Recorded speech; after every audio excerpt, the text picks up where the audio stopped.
You know, every single day, millions and millions of us buy something that we know has almost zero chance of actually working.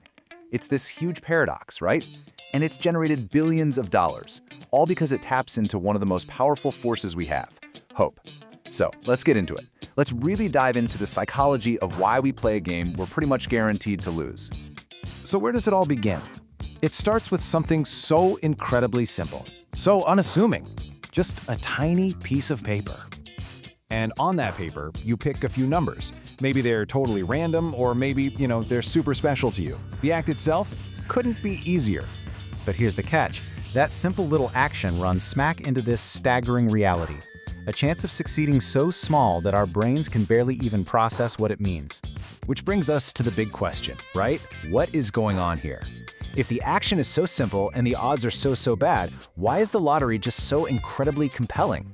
To even begin to answer that, we have to face the music first. We gotta look at the cold, hard math of it all. And, well, the numbers they're pretty brutal. Okay, just take a second and look at this number. For a huge lottery like the Powerball, your odds of hitting that jackpot are about 1 in 292 million. To put that into perspective, you are way more likely to be struck by lightning. And yet, how many of us are out there buying lightning insurance? Right. And this is the absolute key. This quote just nails the entire phenomenon perfectly. We don't feel 1 in 292 million. It's just a number. It's totally abstract.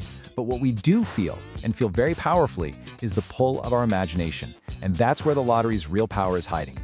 So it turns out we're not actually buying a lottery ticket. We're buying something so much more valuable, at least for a little while. There's actually a name for this. Psychologists call it the dream effect. And here's the crucial part. The ticket gives you value the second you buy it. It's an instant purchase of hope. The reward doesn't wait for the drawing. It happens right there, in that moment. So what does that dream actually look like? Well, it's that quiet moment in the car where you let yourself imagine paying off every single debt. It's the daydream you have at your desk about quitting your job and just seeing the world.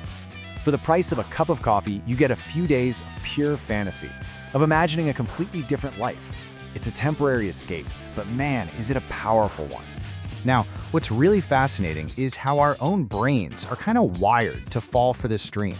We've all got these little glitches, these mental shortcuts that lotteries just exploit perfectly. Think about this cycle for a second.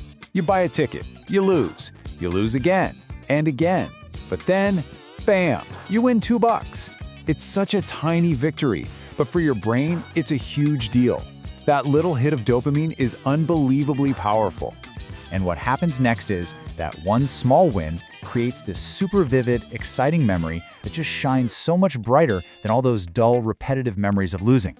Our brain just latches onto the reward and pretty much forgets about all the times we were disappointed. And what about how we play?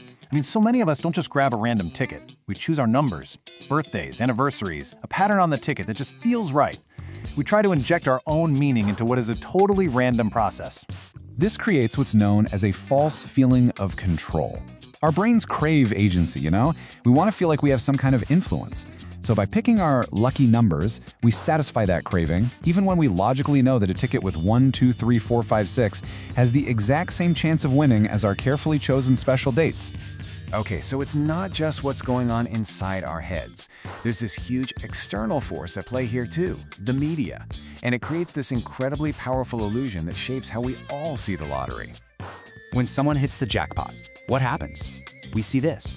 One person holding a comically oversized check, grinning from ear to ear. Their life changed in an instant. They're on every news channel, every website. They are incredibly visible. But what don't we see? We don't see the millions and millions of other people who bought a ticket for that very same drawing and lost. They are completely anonymous, totally invisible. You will never see a news story about all the people who didn't win. And this huge imbalance totally tricks our brains. Because we see the winners so vividly and we never see the losers, we start to think winning is way more common than it actually is. It feels tangible, it feels close, all because the winner is the only part of the story we're ever shown. So let's pull all these threads together. When we look at the math and the psychology and the media coverage, we start to realize the lottery is so much more than just a simple game of chance. Why is it everywhere? Well, a really big reason is that governments run them. They generate an absolutely staggering amount of revenue, which then gets earmarked for popular stuff like education or fixing roads. And that gives them a kind of social acceptance that other types of gambling just don't have. And you see this all over the world. Here in the US, Powerball revenue often gets directed towards state education budgets. Over in the UK, the National Lottery is a major funder for arts, sports, and community projects. It's literally woven into the fabric of society. So, when you step back and look at the whole picture, you see it. The lottery isn't just about random luck. It's a brilliantly designed system that taps directly into our biases, our desire for hope, and our media's love of a good spectacle. It's an emotional machine. And maybe that's the most important takeaway of all. For so many people, it's not really about the crazy odds and the math behind it. It's about that brief, powerful moment of possibility. The purchase isn't just for a chance to win, it's for the permission to dream.